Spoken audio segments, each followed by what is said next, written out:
안녕하세요. 현실 변호사 홍변입니다. 안녕하세요. 정혜선 변호사입니다. 이혼 소송에 있어서 증거 수집 방법, 그거에 대해서 말씀을 드려볼 건데, 저번 시간에는 이제 소송 외적으로 증거를 수집하는 방법에 대해서 저희가 말씀을 드렸고, 이번에는 이제 소송을 진행하면서 증거를 수집할 수 있는 방법에 대해서 말씀드리려고 합니다. 가장 많이 의뢰인들이 여쭤보시는 게 이제 휴대폰 통화 내역을 볼 수 있느냐, 그쵸. 그거잖아요. 네. 이거 볼 수 있나요? 지금 현재는 불가합니다. 본인들이 배우자나 이런 사람들 폰에서 직접 가져온 거 외에 예전에는 사실 법원을 통해서 통신사에다가 이제 사실 조회 신청을 하면 통신사에서 쫙 보내줬었어요. 거의 한 9개월에서 한 1년치 정도의 통화 내역과 문자 주고받은 내역 그런 것들을 보내줬었는데 지금은 개인정보가 굉장히 강화되면서 통신사에서 거부를 해가지고 거부할 수 있는 권리가 생긴 거죠. 그래서 지금 받아볼 수가 없습니다. 그러니까 통화 내역을 볼 수 없게 된 게 꽤 됐는데 예전에 볼 수 있었을 때도 그 통화 내용은 안 나와요. 그쵸.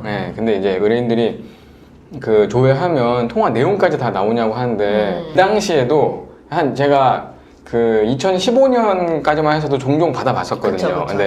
근데 그때도 통화 내용만 나오고 맞아요. 누가 누구한테 어떤 번호한테 전화했다는 것만 나오고 뭐 그 내용은 안 나왔고요. 처음에는 이제 그냥 사실조회하면 나왔다가 그 다음에는 안 주면서 문서제출 명령하면 준다 그랬다가 그 다음에 이제 아예 문서제출 명령해도 이제 그냥 쌩하죠. 그때는 근데 좀 그게 될 때는 좀 재밌는 것들이 꽤 있었어요. 그 내용까지는 모르는데 그때 어떤 통신사는 이제 기지국까지도 알려주는 통신사가 있었어요. 그래가지고 이제 뭐 어디 여행을 갔거나 막 이랬을 때 약간 잡아떼고 있는 사건이 있었거든요. 근데 이제 거기 예를 들어서 뭐 강원도면 강원도 그런 데서 뭐 기지국이 잡히니까 그걸로 활용이 가능했었죠 예전에. 그렇구나. 그리고 뭐 밤늦게 뭐 전화한 내용, 뭐 아니면 통화 시간은 나오니까 뭐 몇 분간 통화를 했다, 뭐 얼마나 자주 했다, 막 이런 걸로 해서 막 찾아갖고 막 제출했었죠 그때. 같은 번호가 막 여러 번 엄청 자주 통화하고 그쵸. 뭐 그랬었죠. 근데 이제 지금은 아무튼 다 옛날 얘기고 지금은 통화 내역은 알려줄 수가 없는데 근데 이제 본인이 내가 가서 내 통화 내역 달라 그러면은 그건 주긴 줘요. 그게 뭐 6개월치인가가 나오더라고요. 맞아요. 뭐 제 딴 얘기인데 우리 의뢰인은 바람을 안 폈다고 딱 잡아떼는 상황.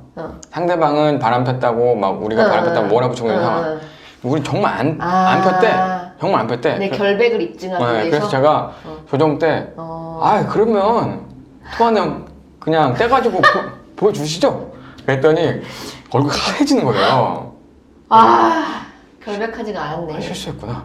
그래서 그걸 알았지만 다행히 상대방이 눈치를 못 채가지고 다행이네. 저는 이제 느꼈거든요. 얼굴이 형명해지는 거를. 그래서 그냥 좀 그건 너무 당당했던 그러니까 나한테 얘기를 해달라고 제발 얘기를 해달라고. 왜 얘기를 안 하고 하니까 이렇게 되는 거 아니에요. 정직한 의뢰인이 가장 소송에 도움이 됩니다. 진행에. 그러니까 뭐 그 인생을 어떻게 살았건 간에 제발 있었던 일만 얘기해주면 참 좋을 텐데 그래가지고 그냥 좀 그런가요? 막 해가지고 잘 무마했구나. 그래도. 아무튼 뭐 그랬습니다. 그 다음에 이제 카드 사용 내역. 요것도 예전에는 진짜 많이 받아봤던 걸로 아는데 맞아요. 요새는 어때요? 요즘에는 카드 사용 내역은 사실 바로 신청하면은 바로바로 해주진 않아요. 왜냐면 카드 사용 내역이 이제 세세하게 다 나오잖아요. 뭐 어디서 사용했는지하고 뭐 시간대랑 이런 게 다 나오기 때문에 그거에 대해서는 바로 신청을 안 받아주고 예를 들어서 뭐 부정행위에 다른 어떤 내역이 있다. 뭐 사진이라던가 뭐 이런 다른 내역이 좀 있다 이러면 그걸 첨부하면서 이렇게 부정행위 한 내용이 있다라고 주장을 하거나 아니면 이제 너무 과소비가 심하다 사용을 너무 많이 한다 이렇게 뭔가 약간 뒷받침하는 다른 근거가 있을 때 같이 이걸 해서 신청을 하면 그때는 많이는 안 해주고 기간을 한 1년 정도 해서 카드 내역은 이제 신청은 가능하지만 허가가 그렇게 자유롭게 쉽진 않다. 꼭 부정행위의 증거라고 볼 만한 것들이 그거는 되게 극히 일부분이고 그래서 나머지는 사실 그거랑 관계가 너무 많아가지고 아무튼 이건 주긴 주는데 어느 정도 이제 다른 타당한 이유는 좀 돼야 좀 노력을 해서 신청을 해야지 받아들여 줄 수 있다. 그 다음에 이제 금융기관 거래 내역. 이게 이제 이름이 이제 금융거래정보 제출명령 신청인데, 네. 요거를 이렇게 빨리 얘기하기가 쉽지 않잖아요. 연습한 것 같은데? 금융거래정보 제출명령 신청. 와! 오, 장난 아닌데? 네. 금융거래 내역 정보. 아니죠. 금융거래정보 제출명령 신청이죠. 이게 리듬을 좀 타야 돼요. 금융거래정보 제출명령 신청인데, 네네. 이제 요거는 아주 많이 활용되고, 이혼소송뿐만 아니라 다른 소송에서 많이 활용되는 거죠. 맞아요. 네. 요거는 이제 재산 분할을 같이 신청하는 경우에는 이거는 100%다 인정이 됩니다. 왜냐면 이제 보통은 이제 사이가 안 좋아지고 이럴 경우에는 이제 서로 간에 뭐 수입이라든지 뭐 어디에 사용하고 이런 걸 잘 몰라요. 그리고 요즘에는 또 사이가 좋고 안 좋고를 떠나서 부부끼리 본인 거는 본인이 이렇게 하는 경우가 많아서 네. 상대방에 대해서 모르는 경우가 많거든요. 뭐 재산분할 청구를 하는 경우에는 거의 인정이 됩니다. 그렇죠. 네. 요걸로 하면은 진짜 오랜 기간 동안도 상당히 볼 수가 있고. 맞아요. 네. 그리고 그 은행, 증권, 보험 이런 거 싹 다 볼 수 있고. 맞아요. 아무튼 이제 내가 하는 데는 거의 다 인정이 되는 건데, 근데 이제 가끔 의뢰인들이 좀 그런 경우가 있어요. 우리나라에 있는 모든 은행에다가 꼼쳐놓은 재산이 없는지 막 이런 거 찾아달라고 하는데, 그거는 좀 곤란합니다. 1금융권은 그냥 다 해버릴 수도 있는데, 만약에 뭐 2금융권, 3금융권까지 그냥 그쵸. 금융권에서 막 5, 60개 막 한다 그러면은 그쵸. 그거는 네. 조금 그렇고요.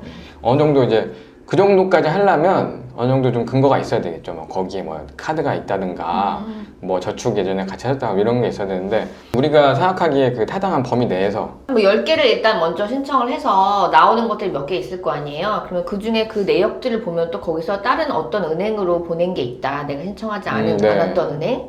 그런데 추가로 하면 되기 때문에 처음부터 뭐 그렇게 몇십 개씩은 안 되고 네, 그렇죠. 보통은 한 대여섯 개 정도 하는 것 같아요. 일단 알고 네. 있는 정보를 바탕으로 해서. 그리고 이제 사실 요것과 관련해서 또 나오는 게 그 부동산 소유 내역 같은 건데, 네, 맞아요. 예, 그거는 약간의 영업 비밀이 있기 때문에 저희가 그쵸. 예. 네. 근데 어쨌든 상대방이 부동산을 갖고 있는데 뭐 주소를 모른다거나 아니면 갖고 있는 점조차 모른다. 그럴 경우에도 부동산을 확인할 길이 있습니다. 네, 전부 다 확인이 되고, 네. 그다음에 이제 과거 내역까지도 알아볼 맞아요. 수 있는 방법이 있는데, 사실 뭐 대부분 다 아는데 약간의 영업 비밀이 모르는 사람, 모르는 변호사가 좀 있거든요. 그쵸. 있기 때문에 네. 그건 제가 말씀 못 드리지만, 아무튼 법무법인 여정에 오면은 다 될 수 있다는 거. 네네네. 네. 그리고 이제 보험사 같은 경우에는 어느 보험사에 있는지 잘 모르잖아요. 그럴 때는 이제 먼저 어느 보험에 가입되어 있는지를 한국신용정보원이라는 곳이 있거든요. 거기다가 먼저 신청해서 가입 내역을 먼저 받은 다음에 그 각 개별 보험사에다가 네. 보내는 방법이죠. 이것도 영업 비밀인데. 그쵸? 네. 모르겠죠? 좀 아까 빠르게 말한 거. 항의문에다가. 요 부분에 약간의 그 이혼 전문 그 변호사님들의 약간의 노하우들이 요런 곳에 좀 많이 녹아 있습니다. 네. 요런 디테일이 좀 차이가 나긴 해요. 네. 그 다음에 증인. 이게 이제 증인은 사실 민사소송에서도 그렇고 형사소송에서도 되게 흔한 건데, 이혼소송에서 특히 이제 상간소송, 네. 상간자에 대한 이런 거 할 때 네. 증인 좀 되나요? 증인이라는 게 그 내용을 알고 있는 사람이 예를 들어서 뭐 내 남편이 예를 들어 부정행위를 했다. 근데 그 남편이 자기 친구들하고도 예를 들어 뭐 만났어. 같이 만나서 어울렸다. 그 부부의 세계 같은 데 보면 그런 거 나오더라고요. 네. 친구들하고 막 그 상간녀하고 막 같이 가서. 그런 것처럼 근데 이제 그 뭐 예를 들어 남편 친구들하고 내가 연락이 돼가지고 증인으로 예를 들어 해주겠다고 하면은 뭐 되게 가장 좋은 방법이고. 근데 이제 사실 이혼을 하지 않고도 상간자에 대해서만 손해배상 청구하는 것도 가능하다고 했잖아요. 그런 네. 케이스들이 굉장히 많은데, 그때 이제 그러면 남편이 그 증인이 될 수 있는지, 정 뭐 증거가 없다 이러면 남편이 뭐 각서를 쓰거나, 그래서 뭐 언제 막 만났고 막 이런 것도 막 쓰고, 그 다음에 뭐 상대방이 원하거나 아니면 뭐 재판장이 원하는 경우에는 증인으로 한번 불러봐라 이러는 경우도 있어요. 그러면 네. 이제 그 내 배우자를 불러서 이렇게 하는데, 이럴 때 이제 약간 네. 신빙성에 신빙성이, 대해서 이제 주장을 할 수가 있죠. 약간 뭐 짜고 치는 거다 막 이런 식으로 이제 상간자 입장에서는 이제 갑자기 또 돌아서가지고 그러니까 그런 공격을 받을 수는 있지만 어쨌든 간에 그 증인으로 가능합니다. 만약에 상간자한테 소송하면서 배우자를 증인으로 내세우는 경우에 다른 증거가 한 개도 없고 그냥 배우자 말뿐이야. 그러면 당연히 안 되겠죠. 그쵸. 하지만 이미 그 상간 사실을 증명하는 것들이 꽤 제출이 돼 있는 경우라면은 이렇게 명백한데 굳이 불러야 되겠습니까? 뭐 이런 경우는 있을 수 있겠지만 증인이 안 되진 않는다. 이거는 제가 궁금한 건데 혹시 그 자식들 증인으로 자식들은 네.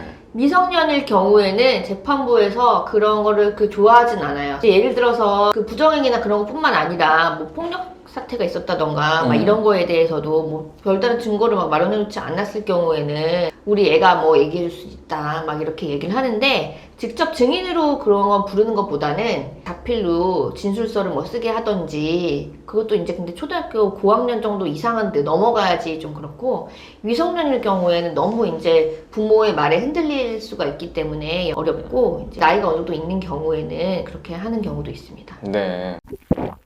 그 다음에 이제 진단서들 많이 이제 제출을 하잖아요. 네네. 근데 이게 참 진단서 참 애매해요. 1, 2주.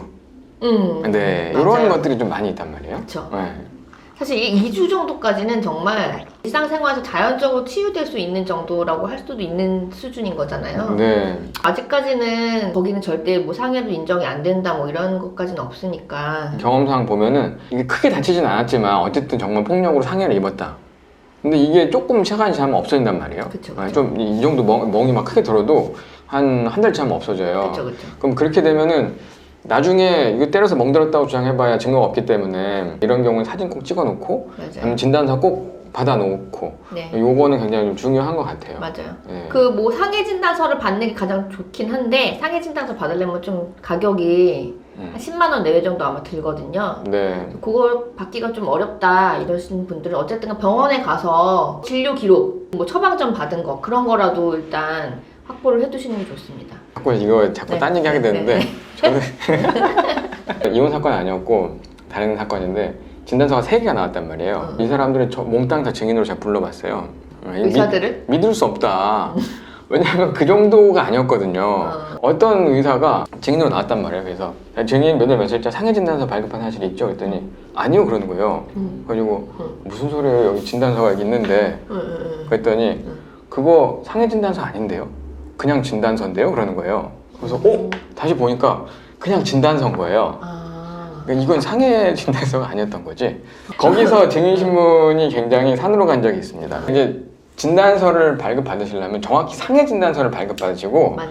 그냥 진단서도 있다는 거죠. 상해 진단서가 아니고. 달라요. 어. 그냥 뭐 보험회사 청구용으로 그냥 이렇게 대충 받는 그 하는 것들은 그냥 진단서고 상해 진단서라고 하면 돈을 비싸게 받습니다. 일단 그렇기 때문에 비싸요. 모를 수가 없고 네. 형사적으로 고소를 하시려면 상해 진단서는 꼭 받아야 되고 어쨌든 간 이제 뭐 우리가 이혼 사건, 가사 사건에서 이제 필요한 경우라도 상해 진단서가 있으면 법원에서도 그렇고 좀 더 이제 입증력이 확실하다. 네. 그리고 정신과 상담, 네. 치료 내역, 처방전, 뭐 심리 상담. 정신과 같은 경우에는 막 내가 정신적 피해를 받다 위자료 청구하는 경우에 필요한데 뭐 꼭 없어도 뭐 여러 가지 정황들에 대한 다른 입증이 있다고 하면 뭐 위자료가 인정 안 되는 건 아니지만 내가 뭐 예를 들어 정말 불면증이 있다든지 뭐 아니면 식욕이 너무 없다든지 우울증이 심하다 이럴 경우에는 치료도 받으시면서 그거에 대한 자료를 제출하게 되면 이제 위자료에 있어서 더 객관적인 증거가 되기 때문에 받아두시면 좋습니다. 네. 이런 자료들은 정말 나중에 좋은 증거로 써먹을 수 있기 때문에 꼭 챙겨두시는 게 좋습니다. 마지막으로 본인의 기록인데 이런 건 일기 같은 걸 말하는 거죠? 네네네. 네. 뭐 본인이 오늘 있었던 일에 대해서 뭐 폭행이 뭐 어땠을 때 폭언을 어떤 일 구체적으로 그런 적어 놓으면 보통 날짜라든가 이런 거를 되게 막연하게 기억을 하시는 경우가 많기 때문에 일단 이거 저희가 소장 작성하는데도 이게 큰 도움이 되고 그 다음에 그 일기장 자체를 저는 보통 제출을 또 아예 하거든요. 일기장이라든지 아니면은 뭐 외박을 많이 했다 뭐 달력에다가 표시한 내용 뭐 외박했다는 거 뭐 그런 것도 찍어서 내고 그냥 주장하는 것보다는 ODD 작성한 거라도 뭐라도 하나 더 있으면 객관적인 증거가 있게 되면 네. 법원에서는 인정하기도 더 용이해지니까 네. 네, 그런 습관을 길러주시는 게 좋습니다. 생각해보니까 이거는 소송 내적인 자료는 아니네요.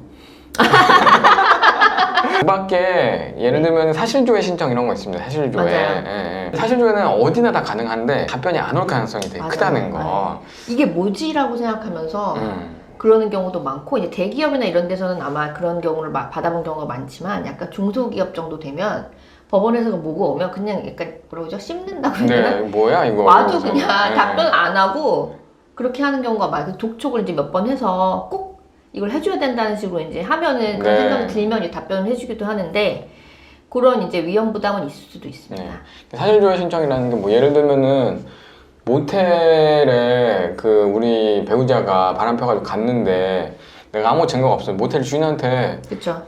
그때 그 사람 질문 내용을 뭐 써서 왔냐? 보내는 거죠. 온 적이 있냐? 뭐 이렇게 물어볼 수는 있는데 사실조회 형식으로. 근데 이제 모텔 주인이 그걸 대답하겠습니까?